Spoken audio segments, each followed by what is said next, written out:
Hello, everybody, and welcome back to episode 88 of the Everything Motor Racing podcast. I hope you've had a good 2 weeks, unless you're one of the lucky subscribers to the podcast who got to listen to last week's episode. Obviously, behind a paywall, because, you know, we put enough hours to this shit. We don't need to do it for free. So thank you to everybody who has supported the podcast. We really do appreciate it. The money obviously will be reinvested back into the podcast to buy better equipment, better microphones, all that malarkey that makes the world turn around a little bit easier. I don't know what I'm on about, but it's episode 88. Yes, episode 88. So I need some riders with number 88, please. We'll start with Cameron because he said he had one. Yeah, oh well, Big Miguel.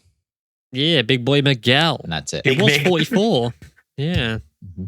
Obviously, it was 44 because there was another rider in the class who had 88 prior. No, they had 44. And his 88 forced another rider to change from 88. Who was that rider? Do you know? Jorge Martin. Yeah, let's go. That's the only other one I Makes knew. sense. Okay. Have we got any others? Yeah, well, we were discussing this after the pod last week. The three of them all rode the KTM Moto 2 chassis, which was Jorge Martin, Miguel Oliveira, and Ricky Cardus. Yeah. Oh, I was like, when did we speak about this? Yeah, indeed. There's also Andrew Pitt, World Supersport champion. Oh, yeah. Good sport. And Hiro Ayama's brother, Shuhei Ayama, in World Superbikes, ran 88. Yeah. So did, what's his name? Ryo Mizuno? No, yes. Yeah, Ryo Mizuno in the BSB. Mm-hmm. Harry Lee, who has raced in BSB prior, also runs 88. Matteo Pataka runs 88. Yeah. Matteo Pataka's an interesting one. I really thought his career would set off. Yeah, he showed a lot of promise. Yeah, he showed a lot of promise years ago and is just stuck in the Italian Supersport Championship now.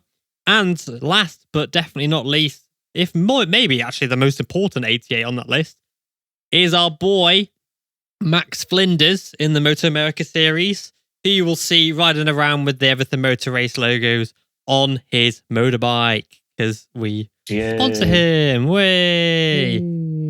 And support him and all that malarkey. Yes, episode 88. We've got testing, and I'll be honest, none of us know what the hell happened in testing. Well, speak for yourself. Shut up. We've literally just spent 5 minutes talking about the fact that none of us know what happened in testing. So yeah, again, speak for yourself. I'm speaking for everybody. I feel like unless you were in Sepang, you don't know what happened in testing. Yeah, you shouldn't say any of it. Fast. There we go. Not all of them went round fast. Yeah. Some of them did, yeah. I mean, objectively, everyone went round fast. Just some faster than others. Is that an objective fact? I'm not sure that's an objective truth, to be honest. Well, I mean, you know, compare it to a Moto 3, maybe, yeah. Well, that's relative, you know. But anyway, yeah, good point. Before we actually get into it, if you want to see my disgusting face, go on to the Bad MotoGP podcast because I was a guest on there last week and that was very fun, very interesting. And yes, you can go and listen to my thoughts on MotoGP and the current state of affairs of sprint races and all that malarkey, and my true opinions on 2015 because I got absolutely grilled about 2015 for some reason. But yeah, go and listen to that if you want. But yeah, so we are on to testing. So obviously, the end of testing, 3 days of testing, it was pretty much a Ducati and Aprilia washout on the timesheet. Yeah. Looking at the top 9, it was just Ducati and Aprilia. The entirety of all the Ducatis, apart from Zarco, were in that top 9 with, of course, the 2 factory Aprilia boys in there as well. Yeah. With Marquez breaking the difference. If Marquez was out, Ralph Fernandez would have taken his place to create a top 10. Very impressed by Ralph Fernandez, I will add, before we go into any further. Yeah. The fact that he's popped off that KTM and instantly gone into like the 158s after a few days of testing. Really impressive, to be honest. Obviously, we know he's really good. There's a lot of riders and names that I'm actually really impressed by. Fabio Digia has made a huge step. He made a step at Valencia. He made a step here. Alex Marquez has gelled to that Ducati really well, really quickly. Obviously, it is testing, so you can't really take too much from the results because they aren't actually going like full send for it. But you know, a lot of riders, Luca Marini again, straight to the top. Really impressed by Luca Marini. Enea Bastianini really feels he can fight for the championship now. Johan Mir has done better than I expected him to do. So yeah, at the moment, just from the timesheets, it looks very, very promising for many riders. The thing is, though, you can't look at times from testing. That's the important thing. But it is worth pointing out that Ducati and Aprilia were the only two to do sprint race simulations. Hence why they were at the top of the timesheets, because they were the only ones who actually went balls to the wall. Aprilia brought 6 bikes in the shakedown, ended up only testing the 2, so they've probably decided on what they're going to use. Honda just, I don't know what Honda brought. I think they just showed up, to be honest. They just guessed. They brought 4 bikes for Marquez. You know, it's hardly like they weren't trying, but not much worked. Yamaha, Fabio seemed to just enjoy the snowplow, but couldn't string a lap together. That's on new tyres. It was only on used tyres. Yeah. So really, times are not indicative. For me, it was race runs, and that's where the field was much more spread out. Day 2 was the real indicator for me, where they all did long race runs, and there was much more manufacturers in the top standings. So, yeah, final times disregard, in my opinion. Not worth looking at. Oh, well, thanks for listening, folks. Well, yeah, let's just end it there. See you next week. Finish podcast there. Well, it's not like we can go in depth. Nobody watched it. But yeah. Then what are we doing here? Fucking wasting our lives away. But there's a lot of interesting things, obviously, that came from each manufacturer during the testing. There were only 2 riders under the 157s, which is Marini and Bagnaia. We're basically going to go manufacturer to manufacturer, I think. Probably best to start with Ducati, I think, because they are the world champions. And there's a million of them. Yeah, there was like fucking loads of them. A lot of aero being tested, seems like downwash duct, ground effect side fairings, with Bagnaia preferring them to the old ones.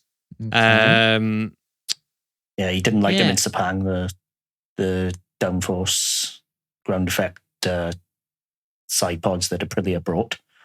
He didn't like them at Valencia. They brought a revised version with slightly lesser aero, and they seemed to work quite well. In the shakedown was quite interesting as well, because Ducati brought like little wings upon their wings on the side pods, and they didn't seem to work. They never brought them back out for the actual test, but they were testing pretty much everything under the sun. But Pecco has said that the Ducati the new aero has all of the benefits and no drawbacks, which is quite worrying for everyone else.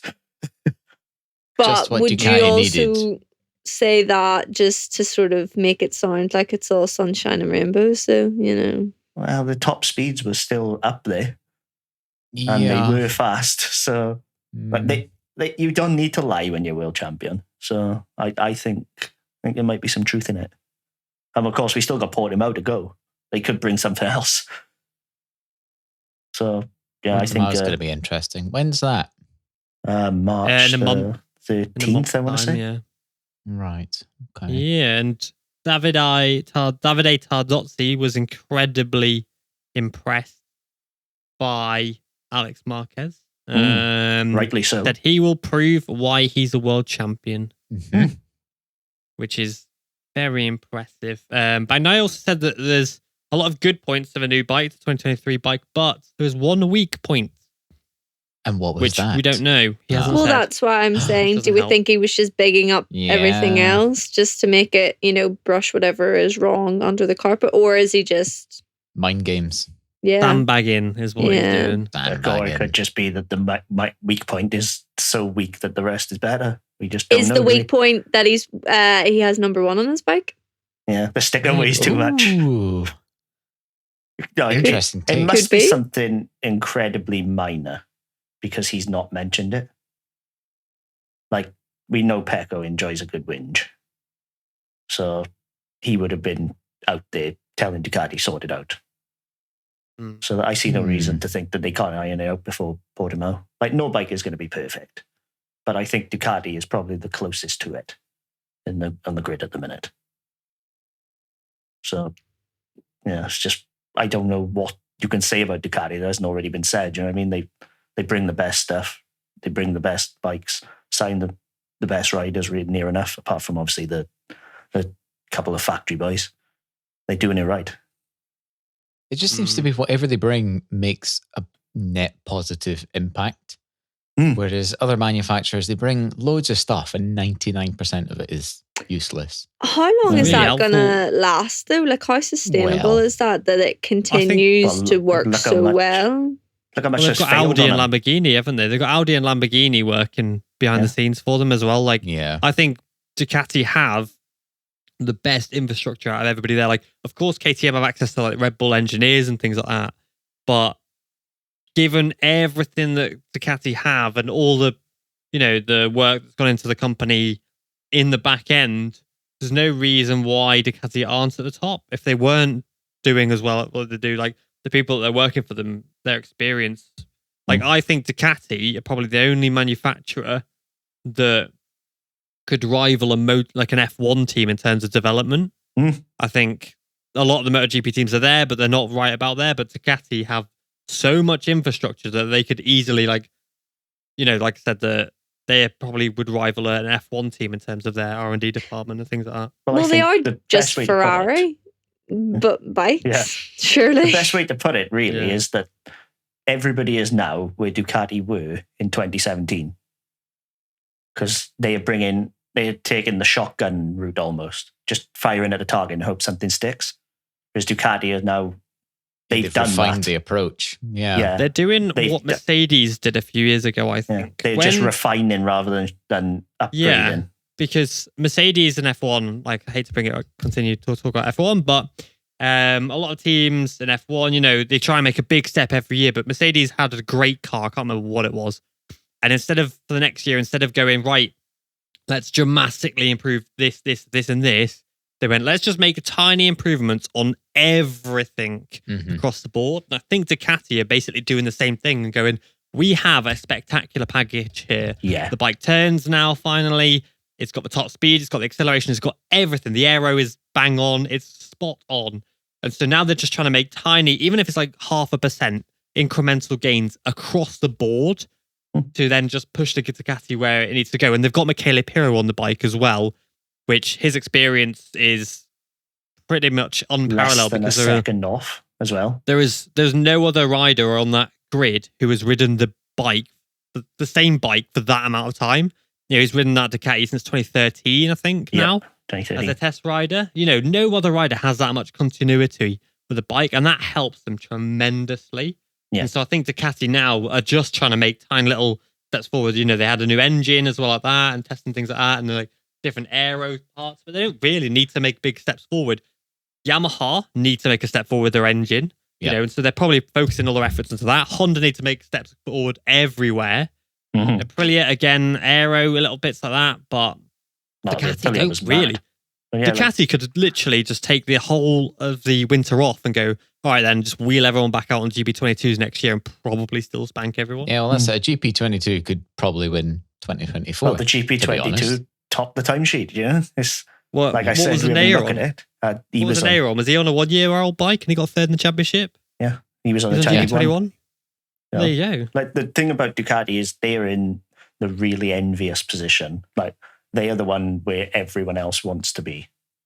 Because not having to act year to year, like obviously they won't, because stagnating is going backwards in MotoGP, but they can almost afford to make mistakes and completely throw out the GP23 if it doesn't work and still use the GP22, and they will still win, which is just such a luxury position. That's sort of what they did last year when there was a bit of they don't like the 22. There was bits of the 21 that some riders liked better than the 22 bike. Like, they've had that luxury for at least 2 years now. So. Yeah, like the engine, the 23 engine that they tested was said to be a little bit too aggressive. So it wouldn't surprise me if they used a 22 engine with the different aero and different chassis. And did they not say that at the start of last year as well, when the factory guys were on the GP22? They were like, it's too aggressive and it's chewing up the tyres. Yeah. So they went on a 21.5 or something for a bit. Correct. Until they figured it out. Whereas Zarco and Martin stayed on the tyre chewing 22. Yeah, and I think that points to Ducati's agility, when it comes to getting the right package there, whereas everyone else just seems to be like, well, this is what we got, so deal with it. How many times have we heard Fabio say, this is my package, I'll ride with it? Yeah, exactly. Whereas Ducati seemed to be happy to be like, all right, well, let's find what's going to work and win us a title. And it's doing I think Ducati's bike is so user-friendly. Like the fact that Alex Marquez has hopped off the Honda onto the Ducati and is instantly with and beating other Ducati riders. Yeah, it's instantly there. Like, it just shows how user-friendly the bike is across the board. Like, it's half a second from Luca Marini's time. Yeah. It just shows across the board, like... And Honda time. Yeah, so he's just basically shown already that there is... Like, Luca Marini's time is within... Like, it's 0.99 from the lap record that Jorge Martin set in qualifying this year. Yep. Yeah. Qualifying was... Like, on a 22, may I add? Like, on the but this is so on brand for Luca Marini, though. Like, it takes him a bit longer to get used to the bike and stuff like that. Like, this year is going to be really big for him, I think. Like, it doesn't matter. He'll be on the podium on the same bike, no matter what. Yeah, exactly. Because he was on the 22 he last year. Has so much more experience than everyone. For someone on the who's grid. a slow burner. Yeah. That is ideal to just have the same package 2 years in a row. Like that. Yeah. Race wins should be attainable. They've planned this to perfection, Ducati, in that They must have known somewhere down the line. Yeah. Like he it's not like he's gonna suddenly just gel with something after years of not doing that. Yeah. So they for Ducati to play a blinder on management, what is going on? Like, well, for them to be 2 steps ahead on the bike, it would make sense for them to be 2 steps ahead in this scenario too. Like, they knew this was coming. Yeah. Like, their management's never been their strong point, is it? So all of a sudden, it's all just sort of pieced together. It's like a jigsaw. Yeah. And you can see what's going on, and it's like, ooh, but this is a real problem for everybody else because they are so far ahead at the minute. Like, where do you go from here if you're someone else? But the only thing I can go on. Carry on. If you bring loads of parts and they're nowhere near where you want them to be, where do you go from there when Ducati's is already working better than yours last year? Yeah, I know. It's like, fucked. Well, I was just going to say, the only thing I can think that would drag Ducati down is if their 2 main guys start battling against each other. I've said it like a million times on the podcast in the run up to the start of the season anyway. Like, that's the only downfall I can possibly see for the factory team, at least. Yeah, the factory team for sure. Bez wins it, so it's fine. Well, that's it. I think if that does happen with the factory guys, another Ducati's just going to pick up the pieces, isn't it? Really. Yeah, and then they get the factory seat. So. Yeah, it's exactly. We all say about the amount of Ducatis, but they didn't fill the top 8 spots or anything. You know what I mean? Like, they were fairly spread throughout the field last year. Yeah. So with rider improvements, second years coming off different bikes, I think we're going to see a lot more Ducatis at the top this year. And then this is when the real complaining is going to start. Because there's a good chance, that we could see top 5, top 6 lockouts from Ducati. I mean, it pretty much was last year. Apart from, maybe one bike was getting in the way, but that was it. That was it. Yeah. Aleix was taking that last podium spot. Aleix and Fabio. Yeah, basically. But we say that, but did we see one old Ducati podium last year? I don't think we did. I don't know, but we spent about 20 minutes talking about Ducati? Well, they got the most bikes. Step over to another one? Yeah, sure. Because otherwise we'll be late till 10 o'clock at night. I mean, it almost is 10 o'clock at night, so I don't know. Literally, Just it's going to be accept till your fate, 11 o'clock. I want to watch a new episode of You. God. Oh yeah, fair. No, okay, let's get this done. Okay, let's wrap this up. Let's go. Let's go. We'll go to Aprilia because they have 4 bikes on the grid now, with, of course, the sensational Raul Fernandez on there, Miguel Oliveira, Maverick Vinales, and, of course, Aleix Espargaro. I think, genuinely, the strongest quadra of riders on the grid. What's it? Quartet. That's it. Strongest quartet of riders on the grid. Quadrant? Quadra. No, it's Quartet. Yeah, quadra is not the right word. Yeah, I can it's tell quartet. you that. It's quartet. Quartet. Yeah. Mm-hmm. Yeah, the strongest quartet Group of of riders on 4. the grid. Mm-hmm. Yeah. Boy band. Strongest pack. I don't know what was with Raul. Oh, so yeah, Miguel Oliveira is riding a 22. Yeah, The bike Aleix hopped off at Valencia is what Fernandez and Miguel tested. Okay. And is that what they're getting next year? Oh. No. This year. No, they're getting 23s. Right. But in order for comfortability purposes, RNF got 22s for the test because they only rode the 22s at the end of Valencia once. Interesting. So obviously Portimao, they'll be getting current equipment. Well, that seems a bit silly. Juicy. No, I disagree because it's not Aprilia again, like Ducati, are going to be an evolution, not a revolution, but it's going to be near enough the same. Okay. Just a bit better. Yeah. Like they don't need to reinvent the wheel, Aprilia, do they? No, they're there. Very interesting though that Raul Fernandez basically improved his lap time from qualifying at Sepang by over a second on a different bike. Miguel Oliveira only finished in 15th in the test. That's still within a second of P1. But he basically said that he was trying to do a time attack and couldn't hook up the lap, which is that happens unfortunately at times. You know, you just can't put that lap down. That's all right. But that is promising as well. The fact that he's within a second of P1. We know this though in MotoGP that within a second means you could be 20th. Yeah. Yes. But it just shows he's already competitive on the bike, at least. And given the fact that he's had so little time on the bike, you know, he's had 2 tests, he's probably ridden a maximum of 300 laps on that bike in total, I would say. And the fact that he's already within a second shows there's a lot more potential to be found from that bike, especially when, you know, Maverick Vinales and Aleix Espargaro have got full seasons on it. Aleix has obviously been on it for a long time. That's really, really good. And Raul Fernandez, again, like I said, the fact that he is already 8/10 off of P1 and he's pretty much he was a rookie last year in MotoGP, and again he's spun about less than 300 laps on the Aprilia and he's already knocking on the door of that top 10. Super impressive. Super. Yeah, it's gonna piss a lot of Aussies off that Raul's doing so well, isn't it? But I mean, if Remy was in that position, you know, I don't he think could he be would be doing the what Raul same does. thing. You Disagree. don't know that though. Disagree. That's the thing. They were both on such crap bikes last year in comparison. I think Remy's done well in World Superbikes well, that's as well. the thing. He's jumped on that bike and done incredible so far. So, like Remy annoying. would probably match Raul by mid-season, but Raul is quicker out of the box. So I couldn't see Remy being where Raul is now. So I think the right choice was made on who they kept, at least. Well, we'll never find out. He might. Yeah. That's it. But Remy wins World Superbikes this year out of nowhere. Gets a MotoGP ride 2024. Boom, easy.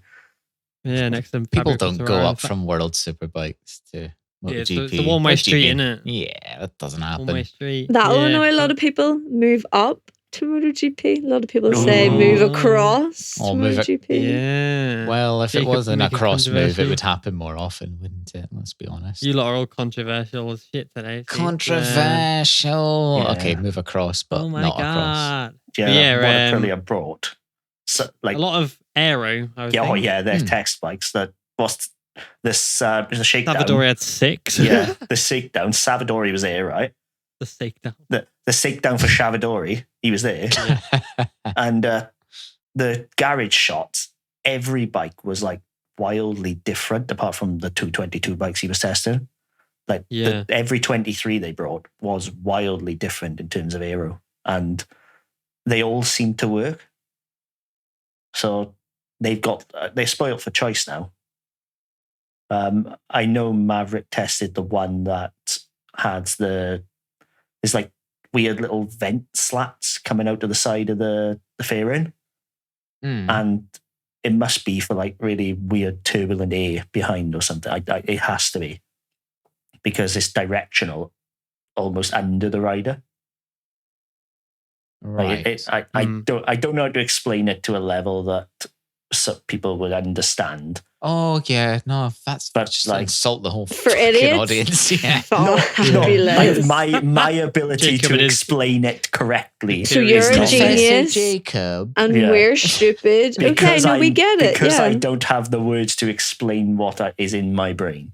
Just go look at a picture of it, guys. Yeah, but what I think is like the aero would meet coming out of the tail but it would be dirty air, which would disturb someone behind them.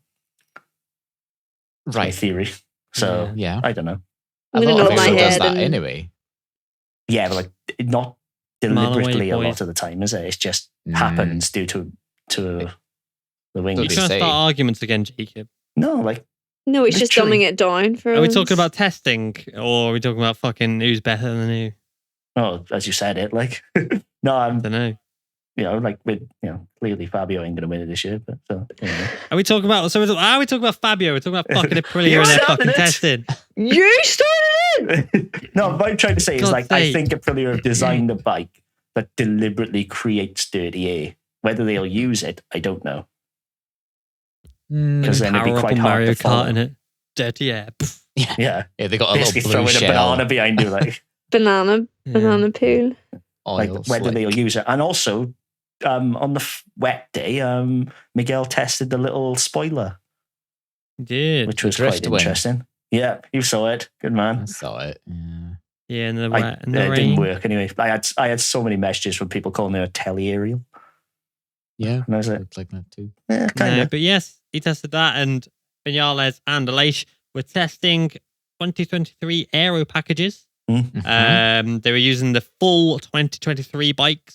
They haven't decided on the the engine yet, though. Yeah. Aleix said that they're going to check the aero at Portimao. Ducati have also said they'll finalize everything at Portimao, because it kind of makes sense. Yeah. Very interesting. Didn't seem happy. Aleix doesn't ever seem happy. You could fucking win the lottery and he'd be pissed off somehow. No, he did seem genuinely disappointed with the engine. Like, I think he expected more. Yeah. And combine that with what he said about having to be top 5 every race now, that is like bare minimum. That's what you have to do in a fucking championship. Yeah, if you want to win but it. Like he said, they're no longer the underdog, and he's right. So now they have to start acting like they've lost their concessions. I mean, he was what? He did clock a 329.8 on average, which put him 10th overall on top speed. So it's not that bad. This is when Vinales did a 331.6 average, is only 0.7 off of Bezzecchi in first. He was only 4th in the average time, so it's not really that bad. It's just Aleix being a fat bastard on it. I'm just being rude now. Aleix is the furthest thing from fat you will ever see, wouldn't it? Yeah, Aleix is not. Aleix is he looks like a chicken wing that you've just finished. Like, he's no meat on him at all. Yeah, but like, he's just heavier, isn't it? Like, unfortunately, that's just the shit that happens. But yeah, I think it'd be interesting though, because Oliveira's said he's gunning for a factory seat in Aprilia. And he'll get it. I'm very interested to see what can play out. I think this will be Aleix's last 2 seasons in MotoGP anyway. Yeah. This was meant to be his last anyway. That's what happens when you start winning. He's retired. Well, he said that for years now that he's going, so... Yeah. And then he got better and better and better. And the retirement, he's been saying about this for years now, and then the retirement always seems to be getting pushed back and back and back the better he's getting. Quite rightly, in my opinion. He's doing the opposite of Rossi, didn't he? He's pretty impressive. 9 world championships. So by this logic, Aleix is going to win the title at like 39, 40 years old then. Yeah, well, what age is he now? If he won 9 world championships? He's 33, I think. Oh my God, if he won 9 world championships, he'd be 42 and he'd be the same age as Rossi at retirement age. Aleix just go confirmed, sorted. Nice. Yeah, hell yeah. But yeah, so that's Aprilia. So on to Honda. Honda. Oh dear. Oh dear. What was Marquez say? The quote was, I cannot win the championship with this bike. Yep. Or this bike is not good enough to win the championship. Not the first time he said Oopsie. something like that. He's going to fucking leave Honda. I'm putting it down now. Like, the thing is, right, this is the difference between Honda and Yamaha and the other manufacturers. The other manufacturers are consistently making steps forward, constantly doing well. They're also European. It just seems, right, maybe it's my ill-informed opinion, like the Japanese manufacturers prefer to listen to the thoughts of their engineers more than the thoughts from the actual guys, going around and riding the bikes. Whereas the European manufacturers actually listen to the riders and their input and kind of, take that on board instead of just going like Yamaha for years. Oh, we need a faster engine. All right, here's some new aero instead. Yeah. Well done. Here's a new swing arm. Enjoy. And Mark is just not happy. He's making some serious threats now about leaving Honda. It's very I don't think it's a coincidence that the Japanese were really set back during COVID because Honda and Yamaha followed the same pattern. Yeah, of course. Clearly they took the lockdowns more seriously, this, that, and the other, actually stopped work. And the Europeans didn't, quite simply. And now they're reaping the rewards for it. Yeah. Now they're reaping the rewards for it. Honda, unfortunately, much like the rest of the world, COVID just completely lost them to an essential year. But then what about Suzuki? Yeah. But Suzuki did fine until they decided to. They can do, yeah. That was it. Like Suzuki with me were just like, nah. They weren't the winning manufacturer, were they? At that, in 2019, really. So they could only improve. Yeah. I am impressed by Johan Mir, though. Yeah, for sure. Given he's come off that smooth, sexy Suzuki onto the Honda. See, that says to me that the Honda actually isn't that bad. It just lacks the 1%. Yeah. The thing as well is the Rins difference between Rins and Mir. Like, the 7 places apart from timesheets. Rins 19th, Mir 12th. It's literally like 2 temps between them. No, it's a temp. It's a temp. Yeah, no, 2 temps is. Yeah, literally. They're glued together. They were all test. If you saw one, the other was within 3 spots of them. It's the bulk of it. Very interesting. Like the fact that they have done all right. To be fair, I mean, having Ken in there is really good. Alex Rins said about having obviously Ken in there. I can't remember his surname. Ken Kawauchi. Yeah, that's it. Rins said that it was really good, really, really good, really, really happy that he's there because he knows how, he knows Rins' strengths, he knows Rins' weaknesses, and he really can help him adapt to the Honda, but alternatively help Honda adapt to Rins and Mir and how they ride the bike and make the bike basically better overall. But they just need to listen now. Like, Marquez is obviously saying about the Honda and that it's shit, but all 4 Honda riders have all basically complained about the same things as well. Yeah. It's always been the Honda culture, though. The bike is the important. The guy on top of it is less important. It's always been their culture. And they're starting to change very slowly, like bringing in Kalex, bringing in Akrapovic. They are doing, Akrapovic now building the bike, helping with the development of the exhaust instead of Honda doing it in-house and slapping a logo on it. Mark has been tested 4 different bikes. One of them also went out with no aero on his bike. And Bradl. Did 12 laps and Bradl as well. Marquez said the bike felt weird, it felt unstable, but he also remarked that the bike wasn't set up to be ridden without aero as well. Yeah. It's going to feel unstable. It's designed with aero from the off. Imagine ripping a spoiler off an F1 car. That's basically what they've done. So why did they do that? I assume just to test. Just to see what it was like. Yeah. See what it was like that's the without whole point, I guess, was just to see how it performed. And all you had was people going, oh, it's such a pretty bike now. But who cares if it's slow, though?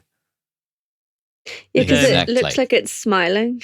Yeah, it's like, and also, one of Marquez's bikes had a 2018 swing arm on it, weirdly. Yeah, the Honda, not Kalex design. It was a non-Kalex one, yeah. Really weird aero on it as well. Mental. I don't know what the goal was with that. Well, if it's more based on what Mark was writing when he was at 100%, if he's been saying he's physically 100% again, maybe they're trying something a bit out there. But they had a brand new chassis as well, weirdly. All the mounting points are different to normal. It's a very strange one. And it was thrown out by the end of the test, so clearly didn't work. It's a very odd one, though, to bring such a regression, like 5 years ago at Swing On. Like, that smacks a bit of desperation to me. Or maybe they were, I don't know, maybe they were just seeing the progression and sort of, maybe Mark had been suggesting that he wanted something that they used before and they were going, well, it's not going to work. See how it works against the other one, Because it's like if you want to do a back-to-back, you do the pre-Kalex Swing On, wouldn't you? Not the right, I don't know. I'm just suggesting why they've decided to do data. this. It's all data. It's all numbers. That's all it is. Yeah. I don't know. It's I wasn't there. I don't know. confused the hell out of me now and did. I'm just trying to come up with some answers. Can you imagine Ducati bringing a 2018 item? Why not? You just couldn't, could you? They bring Dobby back. Yeah, the 2018 Dobby. Yeah, right. Yeah, it's interesting. Marquez says that his physical condition is really good. Puig said that Honda are clearly not where they want to be, but did say that it was very positive that Marquez's condition is good. Also very much praised Mir as well. Mir says that he feels better on the bike every day. Again, big positive for Mir. Very interested to see how he'll get on as time goes on, and the laps are actually being put in, and obviously these guys are going hell for leather on the racetrack. It'd be interesting to see how he'll last over an entire race as well. It's going to be the last 1 to 2% for me. That's going to be the real struggle for me. Like he's going to get thereabouts, and then to make up those final couple of tenths on that Honda, he's going to really struggle.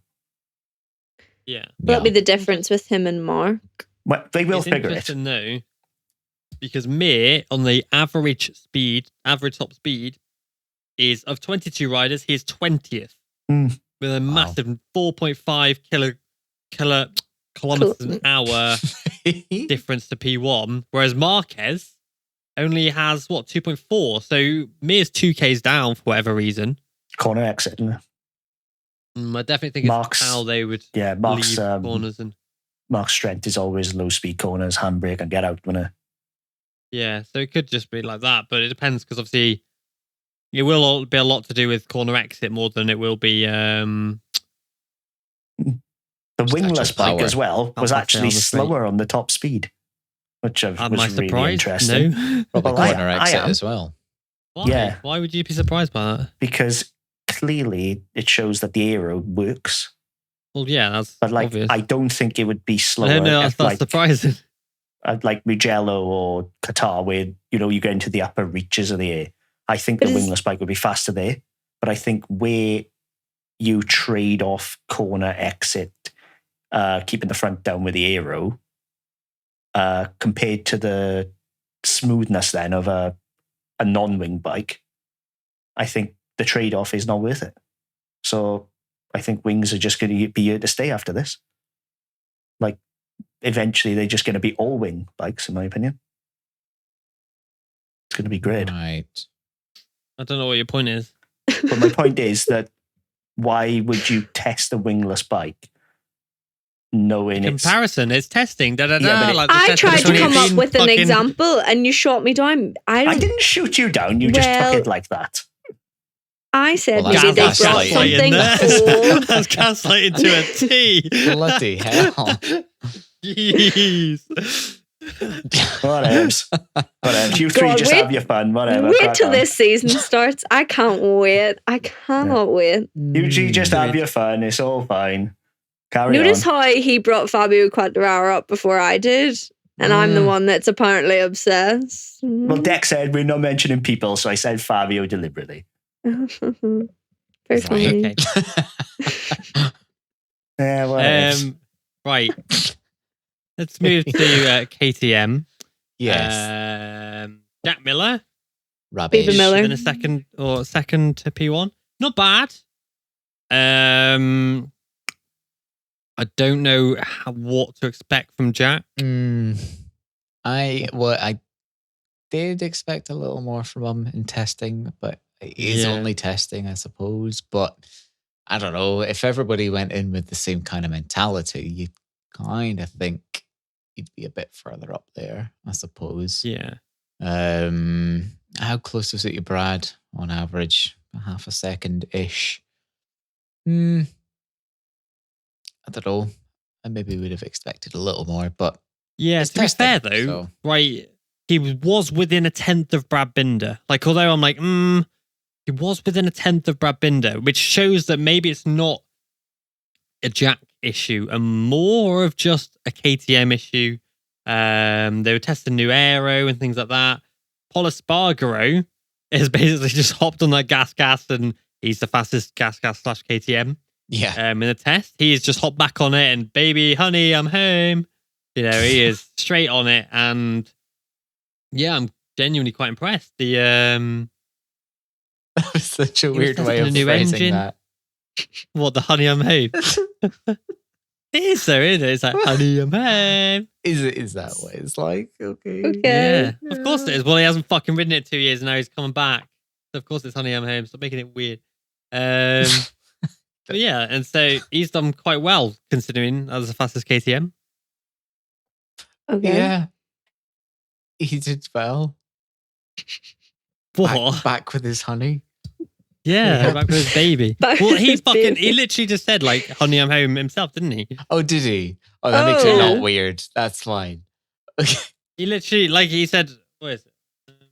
I thought you just pulled that out of your arse. I'm not gonna lie. Yeah, Like he everything said- else. Yeah. I can't remember where he said it, but yeah, he said something along those lines. So he didn't. Did you Okay, dream yeah, this? gotcha. You dreamt Yeah. this, didn't you?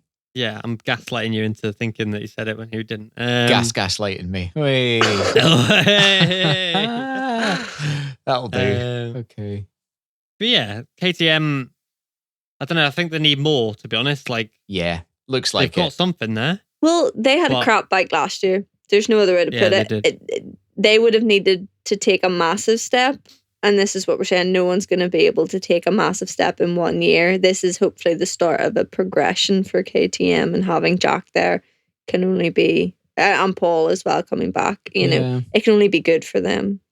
They did show a sign of taking a big step at Valencia, though, in the race. But here we are. Yeah, because they had the new chassis. Yeah. There was new parts that Brad Binder was absolutely raving about that did well very quickly. Yeah. Jonas Folger being in the fold, I'm not sure how that's going to benefit them, to be honest. Like, yes, he's fast and he can put laps in, but I'm not Should have got too Sylvan. confident on his. Yeah, maybe. Yeah, Sylvian would have been great, but he's riding for Suzuki in the EWC, True. so Still be contracted. Yeah. I'm not too confident on his ability to test a bike. But the same way, if they are looking for a long-term guy, because Folger's quite young, you know, the same way Michele Pirro was very young when he became the True. Ducati test rider, Mhm. it could actually work out in their favor. In 10 years. Yeah. Especially when Danny Pedrosa is, you know, getting on a bit. Like, how old's Danny now? He's probably 40 odd. No. No. No. 34. 37. That's 37. That's not 40. Yeah, If you said someone who's 27 is 30 odd, they would kill Absolutely not. So- yeah. obviously. But I didn't, you know, I thought he may, like 40, nearly 40. you. I'm going to tell him. He's in his prime here. Danny Pedrosa. Oh, Danny's yeah. Danny's always in his prime. Danny's the best. Exactly. So He's going to I win just at don't- Jerez. yeah, Oh my god, yeah, I That's- forgot there's in a wild card. Yeah. Yeah. that's a Yeah, I fucking legit. love Danny. Like, honestly, like, I don't have too many favorite riders, like, at all, or riders I prefer. Danny Pedrosa is like top 2, top 3. Love Like, Danny. he's just such a good guy all over, you know. Yeah, fucking love him. It's always nice to see him back on the bike as well. And yeah, it's just interesting to see. I don't know, like, Jack Miller did have a crash at T1 as well. Maybe it dented his confidence a little bit. But obviously the rain, they were testing a lot of new fairings and things like that. It had a new front fairing as well. The front of the bike, it looked a lot skinnier, a lot smaller. Yeah. But I don't know, just not much to really report about KTM. It was How'd just kind of- Fernandez do? He was dead last. But to be fair, he broke into the 59s, 1.7 off, which honestly is just matching Raul and Remy from last year at this point. But Raul at Sepang went half a second faster than Augusto did. Raul's best time last year at Sepang's test, was a 1:59.1. Augusto Fernandez's best time was a 1:59.6. Half a second. That does not bode well for Augusto whatsoever. Well, you're hoping though that Paul doing well is maybe a sign that the bike isn't as bad as it was last year, so that it's just Augusto taking some time to adapt. Yeah, he's not really been on it, so no, I don't think he's been he's just been more, learning the bike. Yeah, he's been running a lot of the last year's bike still. He was though Augusto Fernandez for quite a while. On day one, was the fastest RC16. Yeah, really. He did shave half a second off of his best lap as well. And he's under 2 minutes now as well. It's probably the fastest he's ever been in. He's run a lot of last year's parts. He has had a new seat and tail unit now. With Binder testing Paul's bike quite a bit as well, which is interesting. But yeah, it's too early to be like, oh yeah, this is happening. But the fact that Paul and Miller and Binder were all within or just over a tenth of a second with one another is positive, I think. And Augusto Fernandez is only 6/10 back, so he'll get there. Yeah. Unless he gets sacked first. Who knows? Yeah. I'm surprised they haven't announced it already. Yeah. Like fucking hell, Pedro Acosta. Announce Acosta now. But yeah, going on to finally onto Yamaha. So, new engine. It's faster. Fabio Quartararo was 7th overall on the average top speed. Only 1.9 kilometers an hour back on Marco Bezzecchi, who was obviously on the 22. Yeah. That's good. That's great. Yeah. That's where the speed trap is. Yeah, the speed trap's in the braking zone. Is it?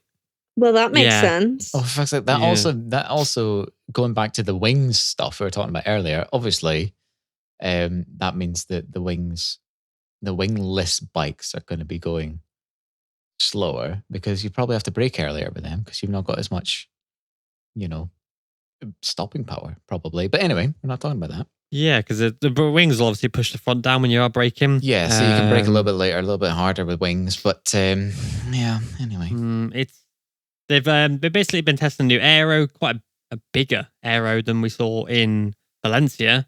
Timesheets weren't great for Yamaha though, with Fabio Quartararo as the fastest Yamaha in 17th place. Juicy. A full second off the pace. Franco Morbidelli was 3 places back, within a tenth of Fabio, which is good. Franco seems to have found his mojo, I think, at this test. He's looked positive all weekend long. He's done some really good laps. Calcoccio obviously done a lot of work to try and aid the bike and push it in the good kind of direction. The new engine is quite promising. Both of them were at the top of the speed trap charts as well. New chassis have been tested, obviously some new downward duct, but that lap time is just it is testing, of course, but it's just a bit worrying. Fabio would have gone faster if he could have, because he wanted that one lap in. He wanted that hot lap to and figure I think it out, obviously and it didn't happen. Losing a lot of day 2 obviously hindered them because they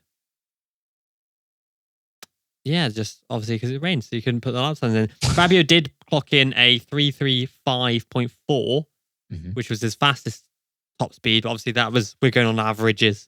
Thanks to Chris Pike, by the way. A lot of this data is from Chris Pike on Twitter. He is amazing at getting this data.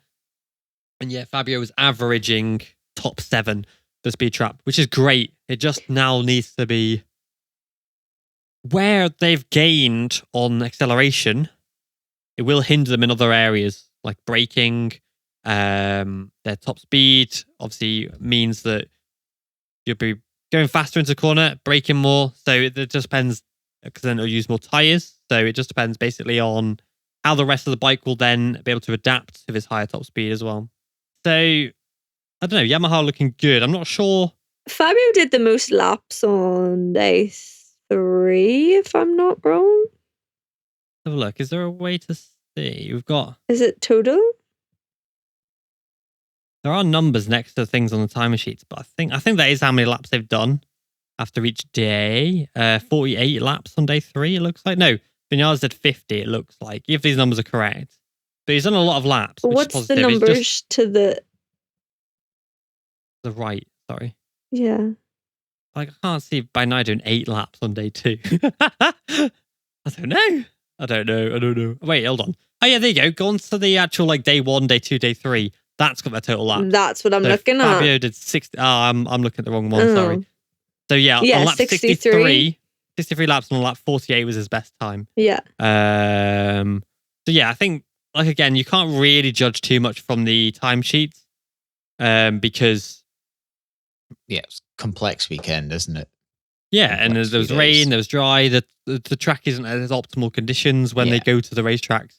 That's when they obviously are running at a better kind of, they're running their optimals. But Fabio has actually been quite happy about the top speed gains, because obviously when we look back to Valencia, he was not happy whatsoever. He felt like Yamaha really they took a step back from the Misano test prior, where the bike was a lot faster. But he's quite upbeat about the gains. He says that there's still some work to be done, but he says it's quite understandable with opening day of the test. I wonder if he's sandbagging a bit in what he's saying. So. Because to get that much in speed, he has to be happy. Maybe he's letting off a little bit around the lap, He's not actually trying to put in a proper lap. He's letting off a tiny bit so he's not that high on the...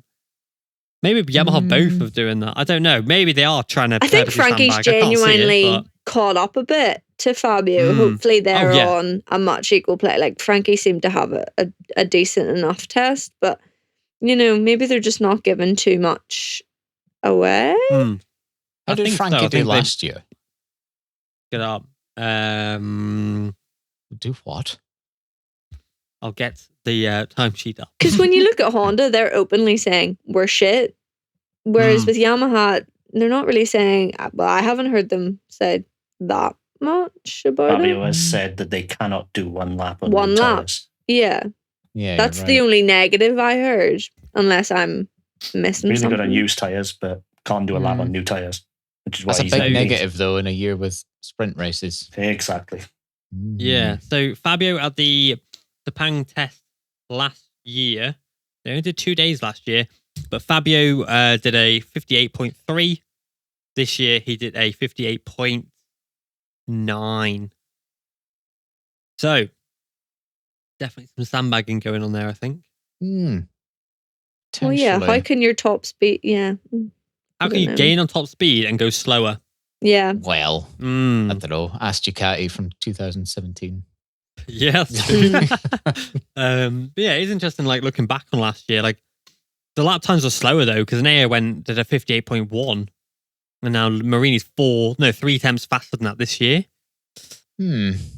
Quite interesting. Well, who else would have been making that much of a step in speed apart from Yamaha? So I don't see the speed getting much faster, to be fair. No, it is weird. Like, I don't know. Very intriguing. I'm gonna hold my breath on Yamaha. I don't, like we said, I think they might be just holding some in reserve. Yeah. Don't go and do a fast lap. Don't do this. Just keep it chill. Or maybe they went out without a transponder. I don't know if that's allowed. No, I know on the shakedown. Test. Oh, okay, that's interesting. I didn't know that. So they had to run a transponder. So yeah, maybe they're just like, just chill. Because the only thing I can think of is the lap time's not there, because obviously when you have a fast top speed, the engine's being stressed out more. And then the more stressed out the engine is, the more prone it is to breaking down and destroying itself. So maybe they were just trying to evaluate over a race distance, because obviously Fabio did quite a few race runs. I think he did 3. Have a look at day 2 with Yamaha, the race run. Well, that's the thing. He's 4th there, yeah. Yeah, so... It's just new tyres on the balls out lap. That's their issue.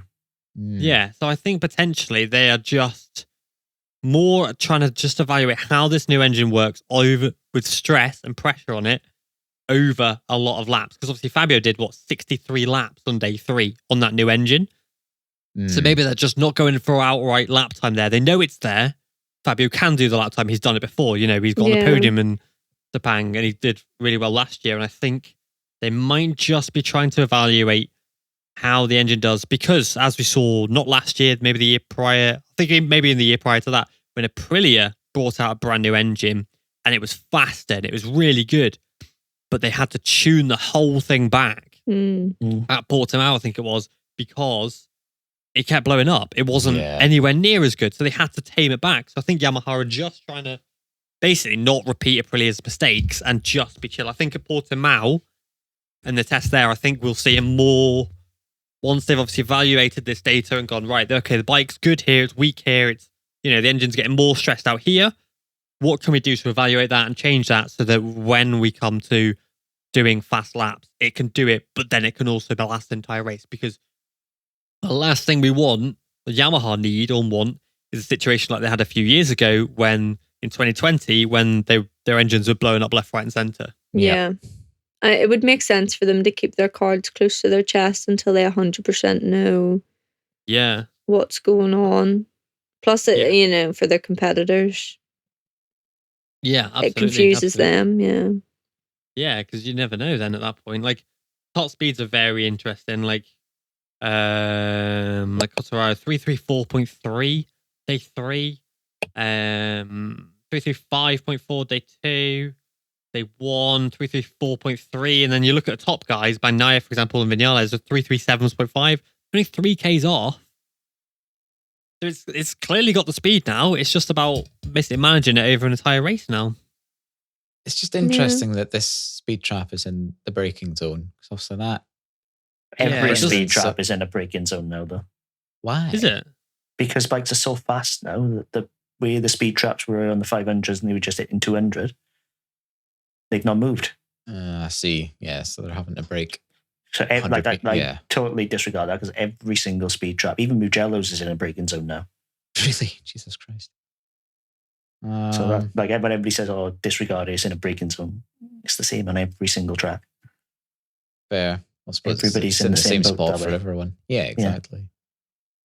I don't know. I think it will be interesting seeing the Yams at Portimao as well, because typically they do all right there. So usually.